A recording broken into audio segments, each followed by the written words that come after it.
বিশ্লেষক এমিল কাস্তেহেলমি জানিয়েছেন, শহরটির পতন এখন শুধুই সময়ের ব্যাপার। ড্রোন আক্রান্ত এই যুদ্ধক্ষেত্রে সাধারণ যানবাহন চালানো অসম্ভব হওয়ায় ইউক্রেনীয় সেনারা এখন স্থল রোবটের মাধ্যমে খাবার ও পানি সরবরাহ করছে। কিয়েভের কৌশলগত পরিস্থিতির চরম অবনতি ঘটলেও ইউক্রেনের পূর্বাঞ্চলীয় কমান্ডের প্রধান মেজর জেনারেল ভিক্টর নিকোলিউ দাবি করেছেন, তাদের সৈন্যরা ভেতরে প্রবেশ করা রুশ দলগুলোকে নির্মূল করেছে এবং বর্তমান সম্পদ দিয়ে এই দুর্গ বলয় টিকিয়ে রাখা সম্ভব।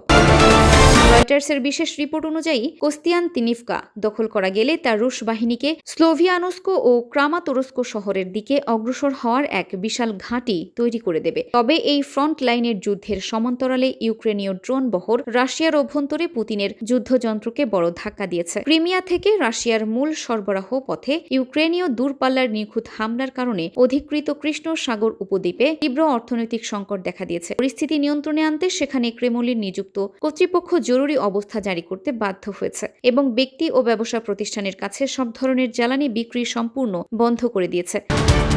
তা সত্ত্বেও দোনেৎস্কের ক্রেমলিন নিযুক্ত প্রধান ডেনিস পুশিলিন সাফ জানিয়েছেন, আরও শহর দখলের জন্য রাশিয়ার এই ব্যয়বহুল ও রক্তক্ষয়ী অভিযান ধীর গতিতে হলেও অব্যাহত থাকবে, যা পুরো যুদ্ধকে আরও তীব্র ও বিধ্বংসী করে তুলছে। ইউক্রেনের প্রধান দুর্গ বলয়ের ভেতরে রাশিয়ার এই মেগা প্রবেশ এবং ক্রিমিয়ার পুতিনের জরুরি অবস্থা জারিকে আপনি কিভাবে দেখছেন?